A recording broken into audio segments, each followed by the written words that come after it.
जी बिस्मिल्लाहिर्रहमानिर्रहीम अस्सलाम वालेकुम। उम्मीद करता हूँ कि सारे मेरे वीर वीडियो देखने वाले अल्लाह दे फजलो करम नाल ठीक ठाक होवोगे। अज दी वीडियो लैके मैं तुहाडी खिदमत विच हाज़र होया। अज दी वीडियो अपने जिहड़े डेट सी कट्टे सेल होवन दी उस तों एक दिन क्रॉस कर गया। अज 21 रोज़ा हो गया। 20 रोज़े नूं आपां कट्टे सेल करना शुरू करने सी ते अज 21 रोज़ा अद्धा दिन गुजर गया। तो अज मैं कट्टियां दी वीडियो लैके आया। इंशाअल्लाह कट्टियां दी वीडियो बहुत अच्छी बनने वाली है। तो नाल जिहड़े कट्टे नहाने सी उन्हां दी वीडियो भी जिहड़ा तुहानूं मैं दिखावांगा। तो व्यापारी आए सी कट्टियां दा मुल लगा के गए ने, लेकिन सानू कट्टियां दा मुल जिहड़ा वो समझ नहीं आई। साडी समझ कट्टियां दा मुल नहीं आया, क्योंकि सानू असी इतनी मेहनत की हुई, असी इतना खर्चा किया होया ते साडी समझ बहुत कम रेट सी। इस वजह तो असी उन्होंने कह दिता कि असी इस रेट ते कट्टे नहीं देंदे। तो एक भाई आया सी, वो एक कट्टे दा मुल ला के गया। नाल दूसरे एक जगह फिर दो भाई आए सी, वो भी कट्टे दा मुल करके गए ने।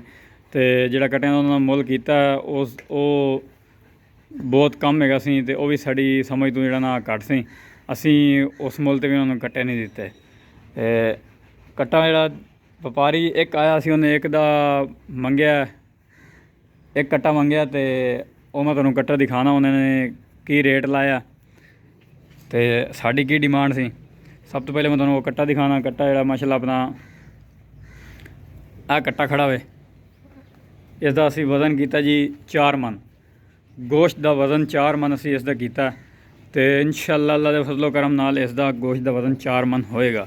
हर हाल इसका वज़न माशाअल्लाह बहुत ज़्यादा वज़न होएगा, 4 मन तो भी क्रॉस करेगा।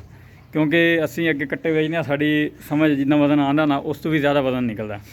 असी उन्होंने 4 मन का अंदाज़ा किया कि यार 4 मन इसका वज़न होएगा। असी उस कोलों मंगया 25,000 रुपए के हिसाब से, 25,000 रुपए मन के हिसाब से, क्योंकि वो इलाके का बंदा सी, थोड़ा जहा करीबी भी आया सी। तो इस वजह तो असी उन्होंने थोड़ा रेट घट मंगया। वैसे आम रूटीन नाल चल रहा 28,000 रुपये मन। 28,000 रुपये मन गोश्त इस टाइम विक रहा। तो असी थोड़ा जहा हिसाब घट रख लाँगे, क्योंकि उन्होंने जिन्हें लैके जाने उन्हें भी रोज़ी करनी है, उन्होंने भी रिस्क कमाना। तो लालच यही होंदा है, रिस्क जो कमाना उसका ही लालच होंदा। होर उन्होंने की शा लैनी कट्टियां दे विचों। कट्टा मैं तुहानूं बड़ी तसल्ली नाल दिखा रहा। तो तुसीं ज़रा कमेंट करके दस्सिया जे कि उन्होंने भाइयों ने 90,000 रुपये रेट लाया, असी उन्होंने कोल मंगया 1,10,000 रुपये। 28,000 रुपये के हिसाब नाल बनता 1,12,000 रुपये, लेकिन असी उन्होंने 25,000 रुपये 25,000 रुपये मन के हिसाब से रेट लाया। तो उन्होंने कहा जी असी इस रेट पर नहीं लै सकते, कट्टा महंगा है। देख लो माशाअल्लाह कट्टा भी तुहाडे सामने किस तरह साण पले होया। कद दा थोड़ा जिवें छोटा है, लेकिन कट्टा वज़न का माशाअल्लाह बहुत हैगा। जिहड़ा सैलज का माल पले होंदा ना, उस दे विच वज़न काफ़ी ज़्यादा होंदा। दूसरे जिहड़ा कट्टे आम होंदे ने उन्हां नूं ज़्यादा वज़न पाया जांदा।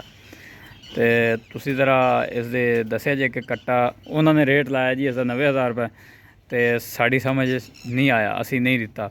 असी उन्होंने एंड की है, पहले असी 1,05,000 किया, फिर असी उन्होंने कहा जी, वो कहते होर कम करो। एक बरादरी का बंदा सी, बड़ा करीबी रिश्तेदार सी, वो आ गया बिच। उन्हें कहा जी तुसीं 5,000 रुपये छोड़ दो। असी लख ते आ गया, उसके मूँह 5,000 छोड़े, लख ते आ गया। कह रहे जी लख तो भी घटाओ। असी 99,000 ते आ गया। 99 तो असी 1 रुपया कम नहीं किया। उन्हें कहा जी लख वाला इंसा असी तोड़ना, लख का कट्टा नहीं होना चाहिए। असी लख वाला इंसा तोड़ के तो उनका रेट पा दिता 99,000 रुपये, 1,000 रुपये कम कर दिता। उन्हें कहा जी असी इस रेट पर भी नहीं लेंगे। असी क्या फिर तुहाडी मर्जी है, तुसीं होर कितों जाके लै लो जिस तुहानूं सस्ता माल मिल जाए, और सस्ता माल कितों मिलना भी नहीं। तो तुसीं ज़रा इसका थोड़ा जिहा दस्सिया जे सानूं कमेंट करके कि रेट असी सही लगा रहे हैं, गलत लगा रहे हैं, की रेट लगाना चाहिए। तो करदे इस वीडियो दे एंड, मिलने इंशाअल्लाह अगली वीडियो दे विच।